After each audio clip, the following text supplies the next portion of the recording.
Querido amigo, querida amiga, paz em seu coração, que Jesus, nosso Mestre, nos abençoe. Damos início a mais uma edição do programa O Evangelho em Espírito e Verdade. Agradecendo a sua companhia, você que já está aí nos assistindo, que vai ficar conosco até o final, para termos, à luz da doutrina espírita, mais alguns importantes aprendizados para a nossa vida. Vamos iniciar o programa hoje trazendo a questão da pedagogia crística, ou seja, a pedagogia de Jesus Cristo. Mas alguém nos indagou, dizendo assim: Marcos, não sei por que você está fazendo esse estudo no programa, porque ninguém estuda Jesus como pedagogo, como educador, nas faculdades de pedagogia, nos cursos de formação de professores para o magistério. Jesus não é trabalhado, não é citado, não é lembrado, não é visto como um educador. Sim, e tudo isso é verdade.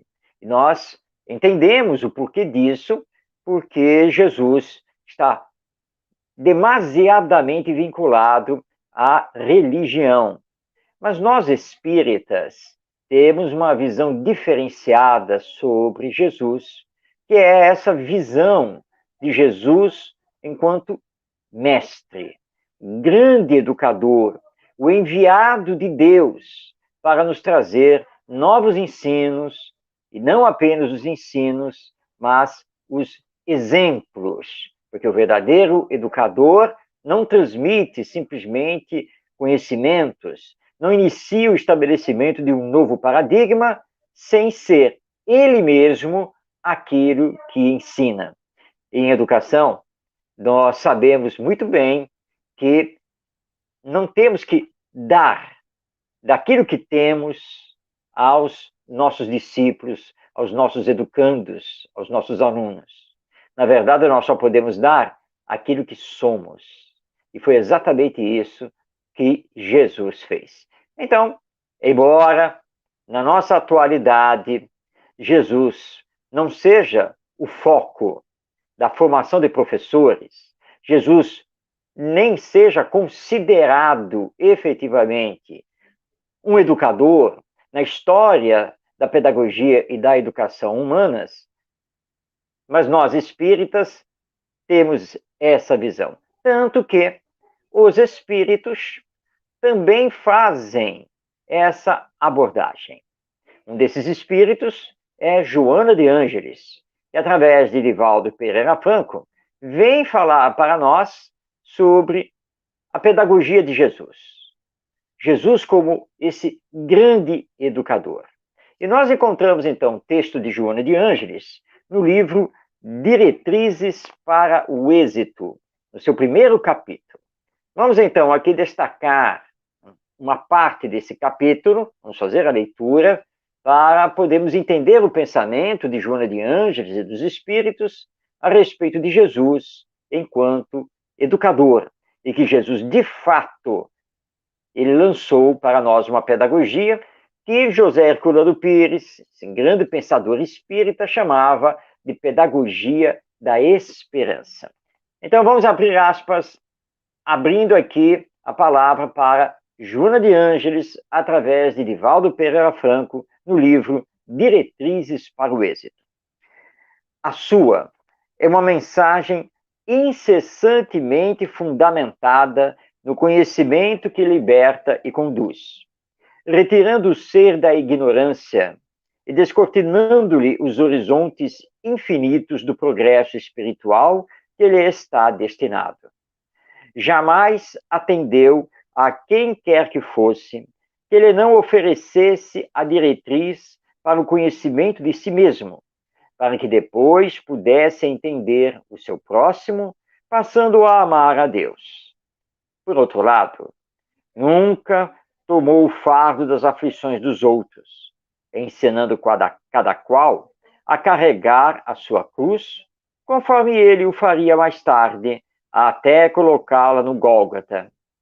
Apontava diretrizes e induzia a criatura a segui-las, fazendo a sua parte, porquanto cada qual é responsável por tudo aquilo que se lhe torna necessário.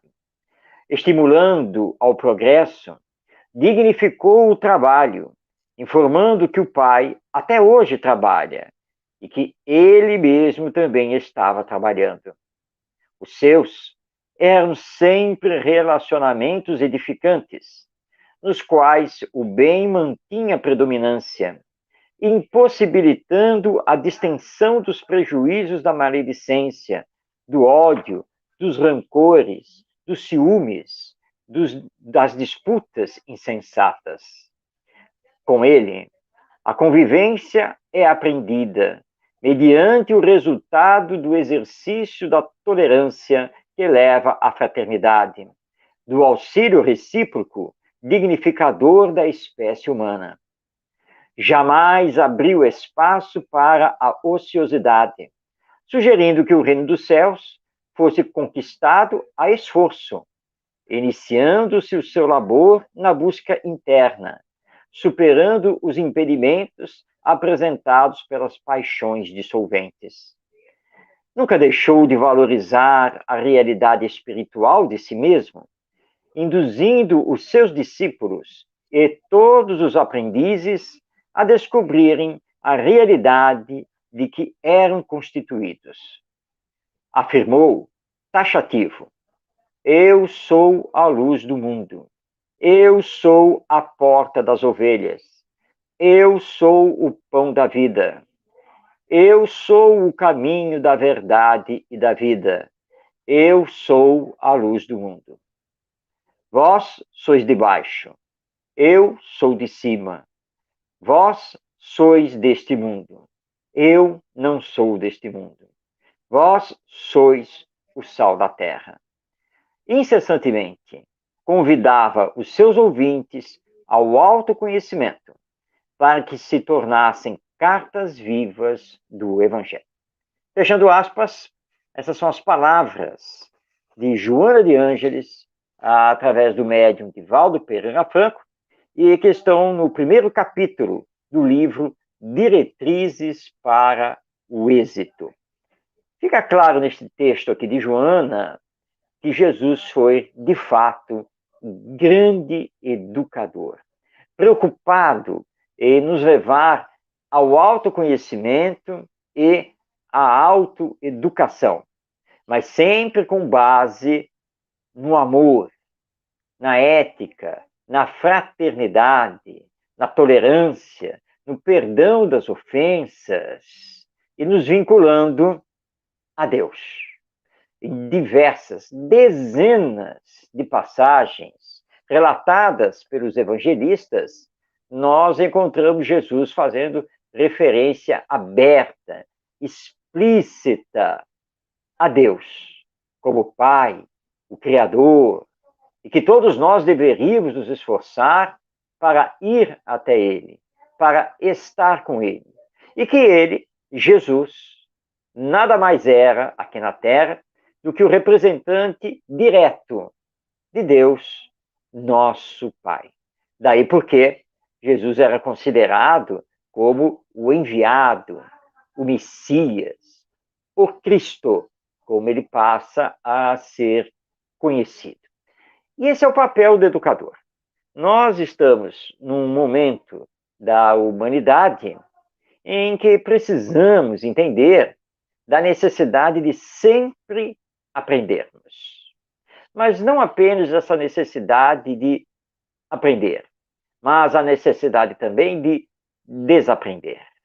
Ou seja, substituir coisas que aprendemos antes, em outros tempos, por novos aprendizados, coisas novas diante da dinâmica da vida e dos novos paradigmas que vamos construindo.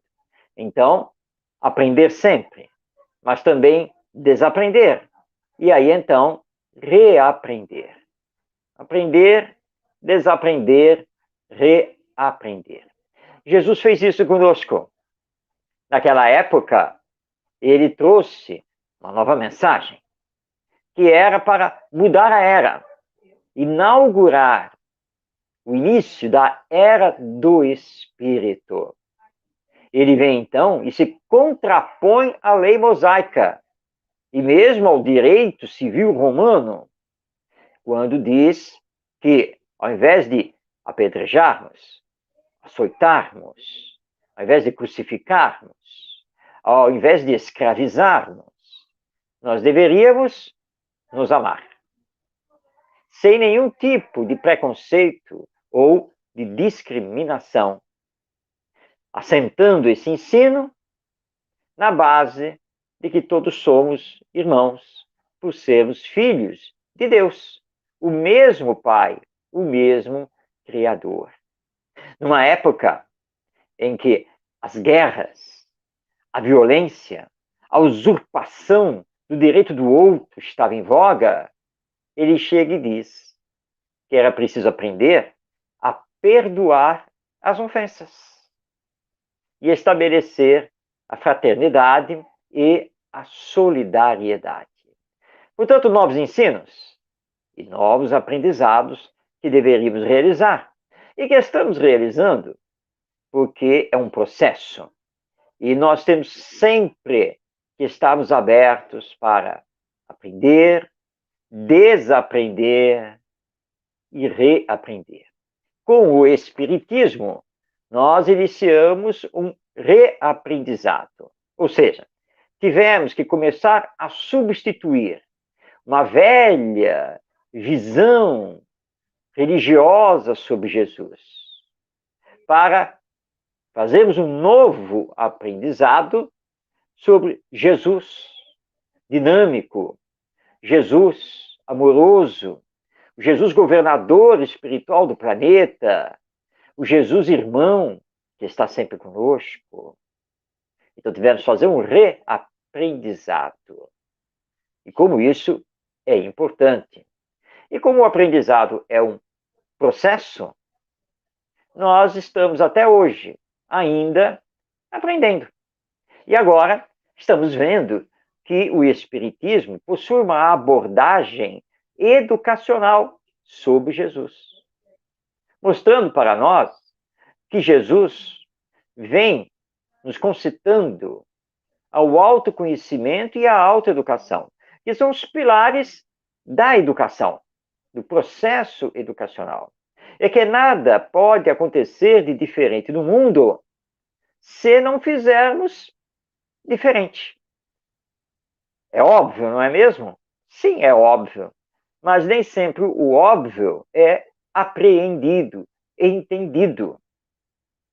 Se repetirmos as coisas do mesmo jeito sempre, não há como querermos mudanças. As mudanças só podem acontecer se fizermos novos aprendizados, se substituirmos os antigos aprendizados pelos novos. Ou seja, a diferença só vai acontecer se fizermos diferente. E Jesus fez diferente. E nos conclamou para que fizéssemos diferente. Daí porque Joana de Ângeles encerra seu texto mostrando da necessidade de sermos cartas vivas do Evangelho. Sabe quem nos trouxe essa visão? Na origem, foi Paulo de Tarso, quando ele, nas suas cartas, nos fez essa conclamação, que quando seguimos Jesus, nós precisamos ser cartas vivas do Evangelho. O Evangelho que traz ensinamentos muito profundos e que mexem com a alma, que somos imortais, com esta visão da vida futura. Então não tenhamos nenhuma dúvida que Jesus foi, sim, o grande educador da humanidade e que os seus ensinos mostram uma base pedagógica para ser aplicada primeiramente em nós mesmos e, da sequência, para ser aplicada na família, na escola, na comunidade, na sociedade como um todo. Um exemplo disso é o Sermão da Montanha, que é tão famoso, tão conhecido, tão falado, tão estudado pelas doutrinas religiosas, E não haveria de ser diferente também com o Espiritismo. O Sermão da Montanha é famoso porque ele inicia com as bem-aventuranças, que todos nós já ouvimos de uma maneira ou de outra. Bem-aventurados os aflitos, bem-aventurados os mansos e pacíficos, e assim por diante. Mas o Sermão da Montanha, ele não se encerra apenas nas bem-aventuranças. O Sermão da Montanha traz outros ensinos. E nós vamos destacar hoje um desses ensinos, que está logo após as bem-aventuranças, conforme relato do evangelista Mateus. Se nós pegarmos, então, o capítulo 5 do Evangelho segundo Mateus, nós teremos um encontro com o Sermão da Montanha. E vamos ver que logo após as bem-aventuranças, Jesus vai nos trazer algumas frases impactantes. E uma delas, que está no versículo 14 do capítulo 5, é a que nós vamos destacar hoje, que é a seguinte frase: Vós sois a luz do mundo. Jesus já havia afirmado que ele, Jesus, era o caminho da verdade e da vida, que ele, Jesus, era a luz do mundo. Mas agora, ele vem dizer que nós somos a luz do mundo. Bem, como pode ser isso se ainda somos espíritos imperfeitos, ligados ao egoísmo, ao orgulho? Como podemos ser a luz deste mundo, a luz da humanidade, com tantas imperfeições, com tantos vícios? Para entender isso, à luz dos ensinos espíritas, nós vamos passar a palavra a Emmanuel. Iniciamos o programa com Joana de Ângeles e agora vamos para Emmanuel, através da psicografia de Francisco Cândido Xavier. Emmanuel tem um texto em que ele, então, faz a compreensão desse ensino de Jesus. Esse texto compõe o capítulo 105 do livro Fonte Viva. É o seguinte, então, vamos agora novamente abrir aspas, agora o nosso Emmanuel. Quando o Cristo designou os seus discípulos como sendo a luz do mundo, assinalou-lhes tremenda responsabilidade na Terra. A missão da luz é clarear caminhos, varrer sombras e salvar vidas. Missão essa que se desenvolve invariavelmente à custa do combustível que lhe serve de base. A chama da candeia gasta o óleo do pavio. A iluminação elétrica consome a força da usina. E a claridade, seja do sol ou do candelabro, é sempre mensagem de segurança e discernimento, reconforto e alegria, tranquilizando aqueles em torno dos quais resplandece. Se nos compenetramos, pois, da lição do Cristo, interessados em acompanhá-lo, é indispensável a nossa disposição de doar as nossas forças na atividade incessante do bem, para que a boa nova brilhe na senda de redenção para todos. Cristão sem espírito de sacrifício é lâmpada morta no santuário do Evangelho. Busquemos o Senhor oferecendo aos outros o melhor de nós mesmos. Sigamo-lo, auxiliando indistintamente. Não nos detenhamos em conflitos ou perquisições sem proveito. Vós sois a luz do mundo, exortou-nos o Mestre. E a luz não argumenta, mas sim esclarece e socorre, ajuda e ilumina. Fechando aspas para a palavra de Emmanuel, através do Chico Xavier, que está então no capítulo 105 do livro Fonte Viva. Vou destacar aqui uma frase de Emmanuel nesta mensagem. Cristão sem espírito de sacrifício é lâmpada morta no santuário do Evangelho. De fato, nossa existência humana pode sim, claro, nos lançar numa zona de conforto. Mas zona de conforto, por muito tempo, pode ser uma armadilha para o espírito. No mundo nós ainda temos a miséria, a violência, a injustiça social, a corrupção, a guerra, enfim, um cortejo de males que não podem passar despercebidos de nós. E que precisamos atuar nesse mundo para corrigir esses males. E termos, então, aqui na Terra, justiça, paz, cooperação, solidariedade, amor ao próximo, felicidade. Tudo isso não se faz dentro de uma redoma, dentro de uma zona de conforto. Há que desafiar o estabelecido para transformá-lo. Esse é o grande desafio do cristão. Levar as lições do Evangelho para seus irmãos em humanidade. Isso não significa sair por aí para pregar o Evangelho, ficar falando do Evangelho, mas colocar em prática a caridade, que pode ser tanto material quanto moral.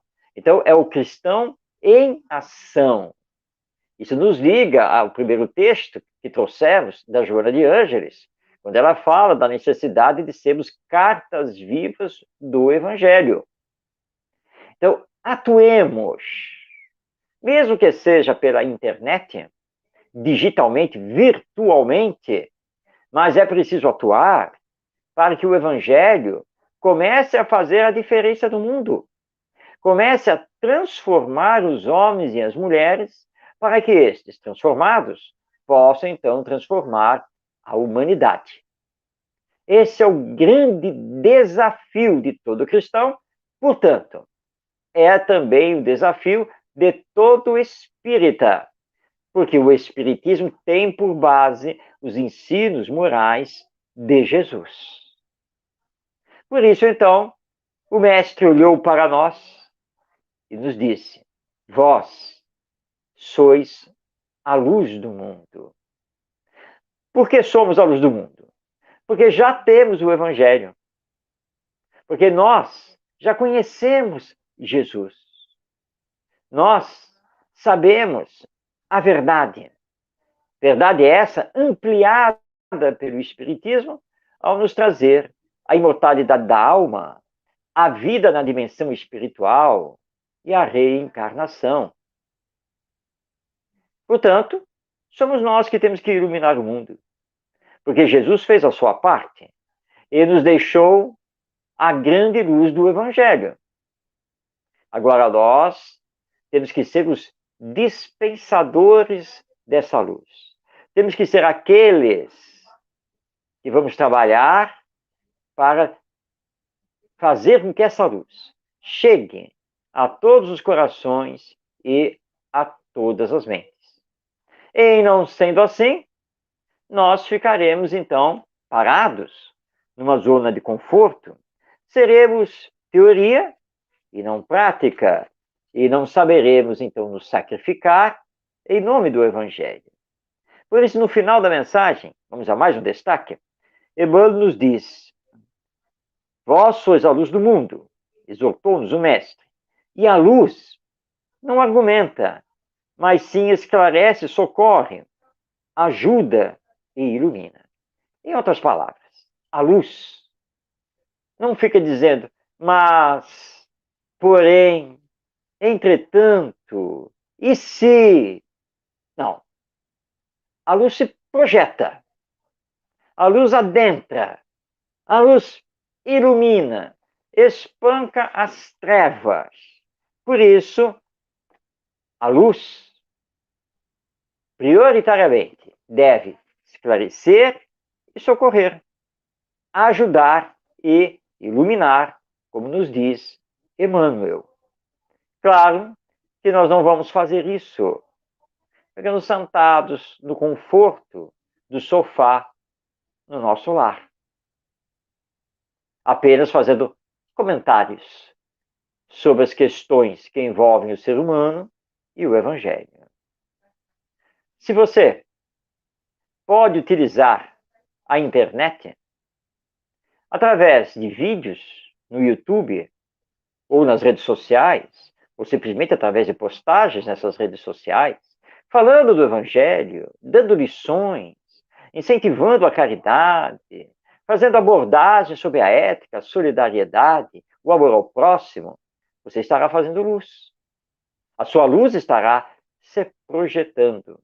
Se você pode fazer doações de mantimentos, roupas e assim por diante, você está projetando a sua luz. E se você pode colocar a mão na massa para atender os mais necessitados, mais luz ainda você estará projetando.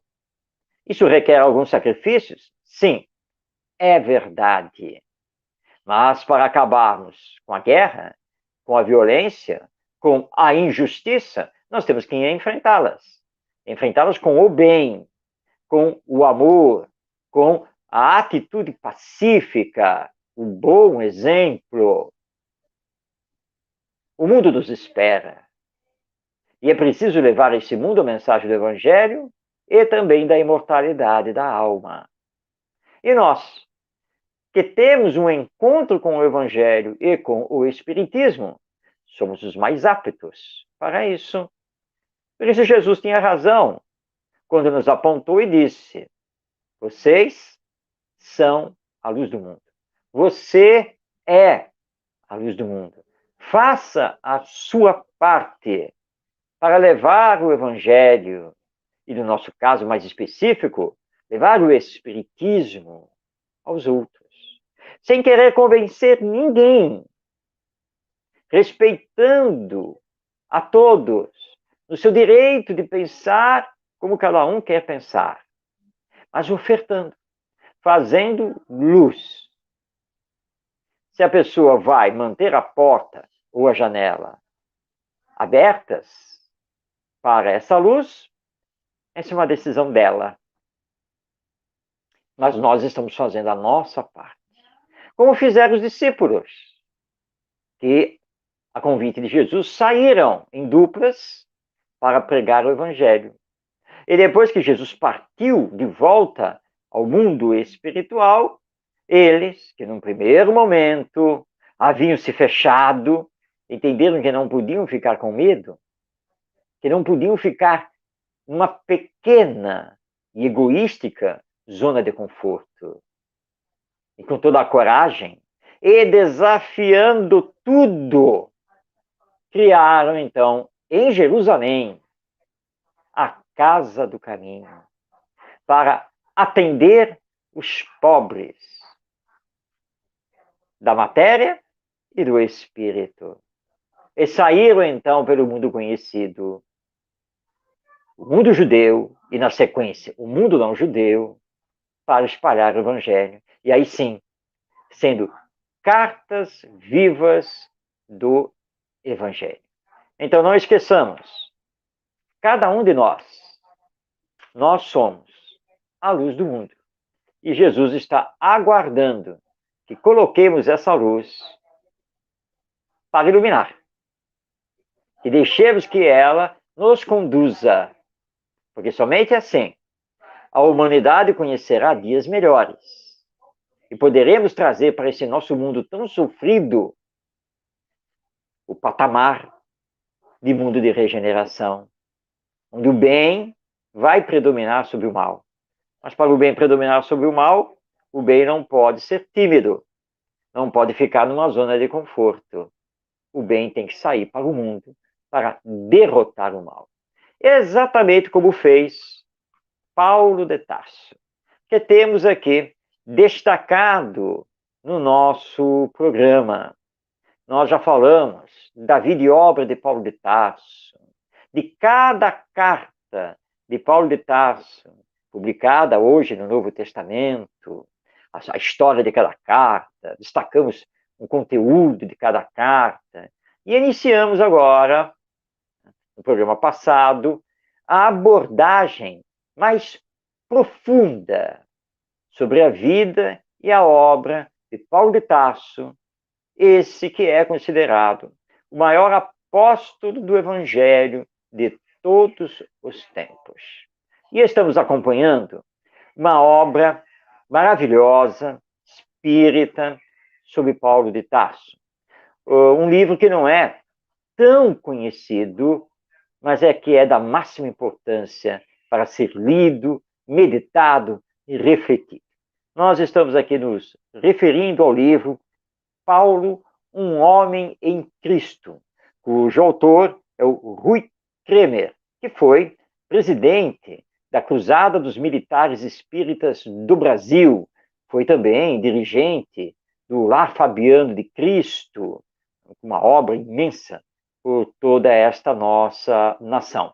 Rui Kremer foi colaborador, foi programador espírita voluntário da Rádio Rio de Janeiro, a emissora da Fraternidade. Tivemos o grato prazer de conhecê-lo em vida aqui na nossa existência e não deixamos aqui de fazer um preito de gratidão e uma homenagem a Rui Kremer, trazendo o seu livro para o nosso programa. Para quem não conhece, a obra está aqui agora, aqui na sua tela, Paulo, um homem em Cristo, é publicação da Federação Espírita Brasileira, a obra do nosso Rui Kremer. Nós iniciamos, então, no programa passado, falando da infância do nosso Paulo de Tarso. Vamos agora conhecer algumas coisas sobre a sua adolescência, o início da sua juventude e seus estudos da lei mosaica que ele vai realizar em Jerusalém, e tendo como mestre Gamaliel, que era doutor da lei e um dos anciãos que fazia parte do Sinédrio, um grande colégio religioso e administrativo do povo judeu da época de Jesus. Rui Kremer, nos estudos realizados por ele, considera que, muito provavelmente, Paulo, que ainda era o Saulo de Tarso, que ele tenha saído da cidade de Tarso, que é a sua cidade berço, ali por volta de 14 ou 15 anos, sendo encaminhado para Jerusalém. Isso era de praxe no povo judeu naquela época. Ou seja, os primeiros estudos que eram realizados na infância e na pré-adolescência, eles eram realizados na casa paterna e na sinagoga da cidade, ou aldeia, ou vila, pelos rabinos dali. Mas, na sequência, o jovem deveria ser encaminhado para Jerusalém, onde ele iria, então, estudar ligado ao templo de Jerusalém, e teria, então, um doutor da lei como preceptor. Então, tudo indica que, provavelmente, na idade de 14 ou 15 anos, Saulo tenha saído, então, de Tarso, tenha sido encaminhado pelo seu pai para viver em Jerusalém e realizar, então, os estudos rabínicos, os estudos aprofundados da lei mosaica e as suas interpretações. Muito bem. E ali, então, ele foi, porque também naquela época, todo judeu, vivesse na Palestina ou vivesse fora da Palestina, na chamada diáspora, que era a dispersão dos judeus pelo mundo romano, pelo Império Romano, todo judeu fazia uma peregrinação anual para Jerusalém, que era considerada uma cidade sagrada. Ele fazia isso ou na festa da Páscoa ou na festa dos tabernáculos, que eram as duas principais festas judaicas. Então, tudo leva a crer que Saulo, então, foi encaminhado lá para Jerusalém, porque somente em Jerusalém os estudos aprofundados poderiam ser realizados. O estudo aprofundado da lei judaica era proibido de ser realizado nas sinagogas. Só podia ser feito lá no Templo de Jerusalém, com os jovens tendo como professor um doutor da lei do Sinédrio. E ele vai ter como seu professor Gamaliel, que era muito respeitado. Não sabemos, porque realmente não existem documentos históricos a esse respeito, se Saulo, que depois vai ser o nosso Paulo de Tarso, se ele estudou diretamente lá no Templo de Jerusalém, ou se ele estudou na casa de Gamaliel, porque isso também acontecia.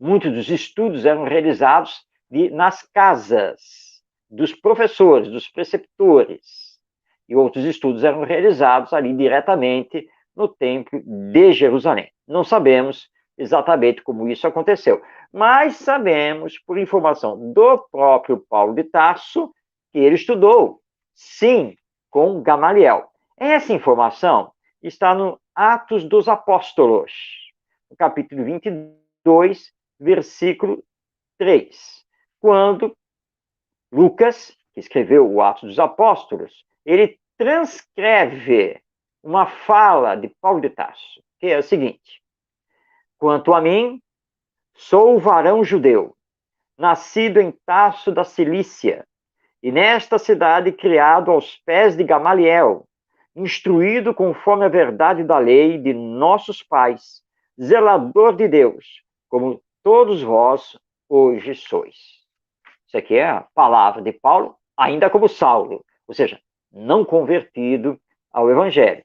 Mas ele faz o depoimento que, de fato, ele tinha estudado, ele era discípulo de Gamaliel, e que o estudo tinha sido feito lá em Jerusalém, onde ele se encontrava aqui como Saulo de Tarso. O ensino naquela época não é como nós conhecemos hoje. O ensino era feito pelo rabino, e todos os discípulos, os alunos, deveriam ouvir. O ensino era oral, a tradição era oral. E como a tradição de ensinar era oral, utilizava-se a memorização, era preciso memorizar. Então, era o que acontecia naquela época. Então, vamos aqui imaginar que está lá o nosso Paulo de Tarso adolescente, sentado ao chão, de frente para Gamaliel, o professor, o instrutor, ele e outros alunos, todos adolescentes, quietos, e Gamaliel ensinando, falando. E eles, então, captando, apreendendo, memorizando os ensinos dados por Gamaliel. Vamos falar um pouquinho aqui de Gamaliel. Ele é muito importante, porque Gamaliel era muito respeitado por todos os seus pares no Sinédrio e no Templo de Jerusalém. Estudos indicam que Gamaliel ele era afiliado à escola de Hilel, que foi outro grande rabino, e Hilel era partidário da fraternidade. Ele era partidário de que se instruísse, se ensinasse com amor, ouvindo também os discípulos. Gamaliel é dessa linha. Ele era muito amigo daqueles que estudavam com ele.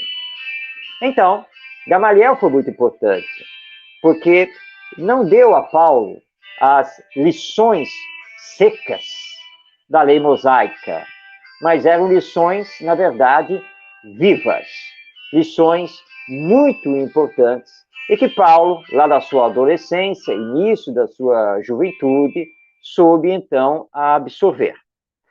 Assim, então, ele vai estudando, vai fazendo a sua formação, E ele vai depois, já convertido ao Evangelho, ter um novo encontro com Gamaliel, que também vai se converter ao Evangelho. Mas esse assunto para um próximo encontro, próximo programa.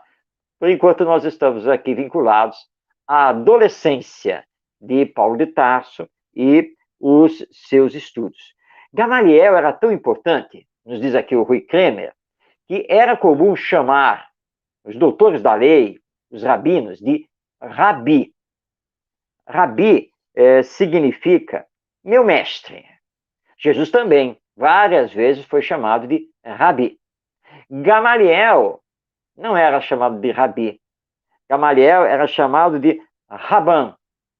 Raban significa nosso mestre, que é mais profundo, tem significado mais profundo do que meu rabi. Olha só a importância, de fato, de Gamaliel.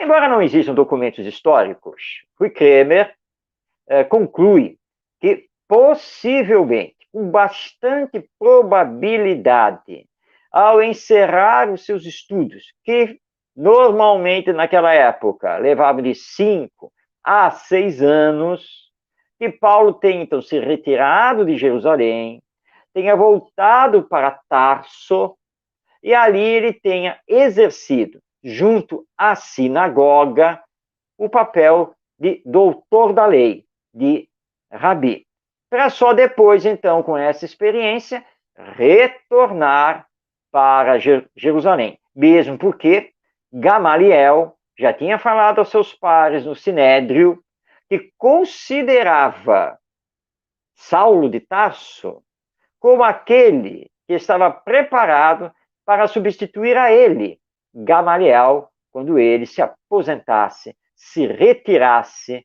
daquela vida de doutor da lei no Sinédrio. Mas isso aqui é apenas uma conjectura. Não há nada que possa provar que Paulo fez esse movimento.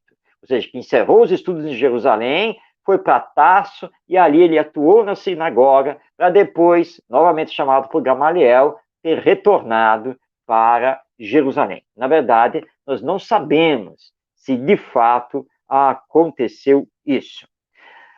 Emmanuel, esse nosso querido amigo espiritual, através do Chico Xavier, no livro Paulo e Estevão, ele nos dá a informação de que, de fato, Paulo não conheceu Jesus. Ou seja, quando daqueles acontecimentos da prisão, julgamento e crucificação de Jesus, Paulo não estava em Jerusalém. Daí porque acreditarmos de que ele estivesse em Tarso, fazendo o seu trabalho na sinagoga local. Ele só vai chegar em Jerusalém, de volta, novamente, segundo o próprio Emmanuel, ali mais ou menos no ano 35. Ora, no ano 35, isso quer dizer que ele chega após a crucificação, pelo menos uns 2 anos depois da crucificação. Ele não acompanhou esses episódios acontecidos em Jerusalém.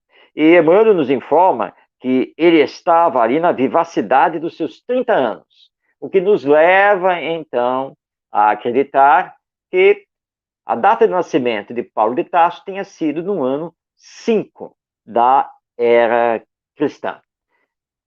Essas são as informações, então, que nós temos sobre Paulo de Tarso, na sua adolescência, o estudante da lei mosaica e de toda a sua interpretação.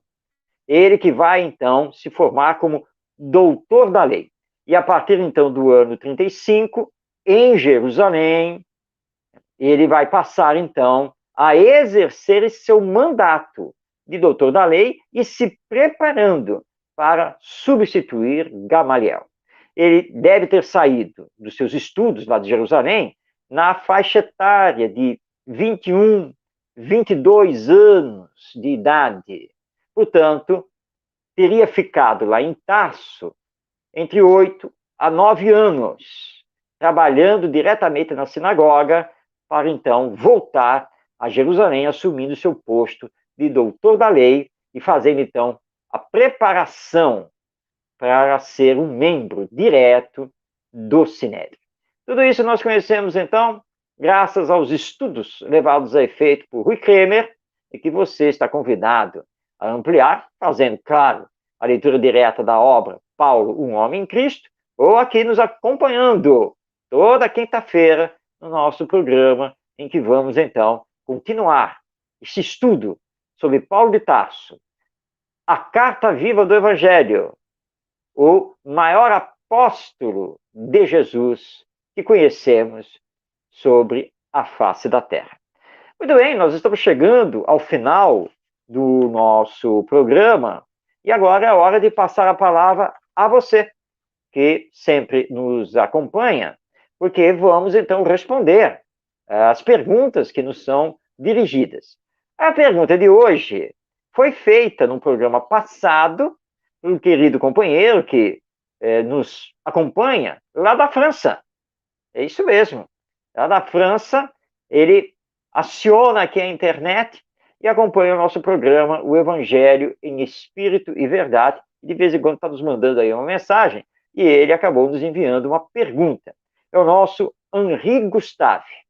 O Henri nos pergunta o seguinte: saberia me informar se todos os apóstolos de Jesus eram alfabetizados? Muito bem. Uma pessoa alfabetizada, nos dias de hoje, nós compreendemos como sendo aquela pessoa que sabe ler, escrever e interpretar aquilo que ele lê e, claro, aquilo que escreve. Portanto, uma pessoa que domina os signos, neste caso da escrita e da leitura, e os seus significados. Muito bem. As informações que temos dos pesquisadores sobre a época de Jesus, estamos falando de 2000 anos atrás, lá no Império Romano, na Palestina dominada pelos romanos, é que boa parte da população, possivelmente acima de 90%, era analfabeta. Porque os ensinos naquela época, eles eram feitos de forma oral. A escrita não era uma coisa comum e de acesso a qualquer pessoa. Aprendia-se ouvindo. E aí, então você aprendia sua língua materna e sabia, portanto, falá-la. Mas a grande maioria não sabia ler. Nós não tínhamos os livros, nós não tínhamos os jornais, as revistas, é claro, muito menos a internet, todo este mundo digital. Na época, o que existia eram os rolos de papiro ou de pergaminho. O papiro vindo de uma planta originária lá do Rio Nilo, no Egito, e o pergaminho, originário da pele das cabras e das ovelhas, depois, claro, de todo um processo de tratamento. Então, se escrevia nas folhas de papiro, essas folhas elas eram preparadas, passavam também por todo um processo, e se utilizava, então, o papiro para se escrever. Não se escrevia com canetas, como nós fazemos hoje, ou fazíamos, já que neste mundo digital nós já estamos aí, né, teclando, estamos digitando no computador, no tablet, no celular. Utilizavam-se penas de ave mergulhadas numa tinta que era uma tinta muito orgânica, que tinha origem no carvão. Portanto, tudo era caro, tudo era difícil de se obter. Bom, se 90% ou mais da população era analfabeta, e isso valia também para os judeus da época, é possível, mas sem afirmarmos, porque não temos nenhum documento histórico a esse respeito. Não temos nenhum depoimento a esse respeito. Mas é bem possível que parte dos discípulos de Jesus não fosse alfabetizada. Ou seja, nem todos os 12 saberiam ler e escrever. Historiadores consideram, por exemplo, que as duas cartas de Pedro, que estão transcritas no Novo Testamento, talvez não tenham sido escritas por ele, tenham sido ditadas por ele. E aí, um escrevente, um escriba, é que passou para o papel, muito possivelmente para o papiro. Isso era comum acontecer na época, justamente pela falta da alfabetização. O próprio Paulo de Tarso, que dominava, sim, o aramaico, o hebraico e o grego, mas muitas vezes, diante das suas tarefas, problemas de saúde, ele ditava. Ele não escreveu todas as cartas do próprio punho. Pelo próprio depoimento dele, a carta, por exemplo, endereçada aos hebreus, foi uma carta ditada. Ele ditou a carta. E um dos seus discípulos é que, na verdade, a escreveu, a colocou no papiro, né? A colocou lá nos rolos de papiro, que era o papel da época. Então, isso era muito comum acontecer. Nós sabemos que Mateus era alfabetizado. Temos essa certeza porque há vários depoimentos falando de que o primeiro evangelho, o proto-evangelho, foi sim escrito por Mateus. Não é o evangelho que conhecemos hoje, que está publicado no Novo Testamento, mas foram os primeiros escritos, que historicamente são conhecidos como os ditos do Senhor, e que teriam sido escritos de fato por Mateus, inclusive Emmanuel, no romance Paulo e Estevão, ele atesta isso, ele afirma efetivamente isso. Então, Mateus era letrado e dominava não apenas o aramaico, que era falado na região da Galileia, mas dominava também o grego, porque foi escrito originalmente em grego. Pois bem, então, alguns discípulos possivelmente seriam letrados. Então, Mateus, talvez João, até mesmo Pedro, mas nós não temos ideia exata a esse respeito. Então, só podemos fazer conjecturas. Não podemos dar nenhum tipo de afirmação quanto a esse respeito. Mas o mais importante não era saber ler e escrever. O mais importante era aprender, compreender, apreender os ensinos morais de Jesus e colocá-los em prática. Portanto, aí sim, nós podemos afirmar que todos os discípulos de Jesus eram alfabetizados do Espírito. Embora Judas Iscariotes tenha se equivocado lá no final, mas os demais, com certeza, na sequência, mostraram que tinham entendido que precisavam ser as cartas vivas do Evangelho.